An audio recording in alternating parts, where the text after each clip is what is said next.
Hello guys! For tonight video ay papasyal ko kayo dito sa Malahe. Isa nga itong park o garden na merong mga palaruan at meron ding mga tindahan ng mga pagkain. Maaari ka ring mamili ng mga abaya at mga damit. Maaari ka ring mag-selfie dahil meron nga ditong mga pyramid at mga camel na statue. So, nag-enjoy talaga ako ngayong gabi sa pamamasyal namin ni Mama. Bumili nga siya ng abaya at bumili rin ako ng kaunting accessories. At pagkatapos nga ay pumasok kami dito sa may parang tindahan siya ng mga sinauna. And then, paglabas nga namin ay merong mga sumasayaw na Arab. Grabe, nakakatawang manood. So, meron silang parang show, yon. Tapos, sa labas nga ay ganito ang itsura. Grabe, sobrang ganda kapag gabi. At nagutom na nga kami ni Mama, bumili kami ng pagkain. So, shawarma. Specialty ng Saudi Arabia. So, ang sarap.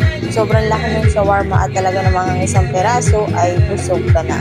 Umupo nga lang muna kami dito para kumain sa ilalim ng tower. So, para siyang Paris Tower. Eiffel Tower ba yun? Yung sa London? Oo, yun. May mga chair nga dito at umupo muna kami. Dito kami kumain ni Mama bago umuwi.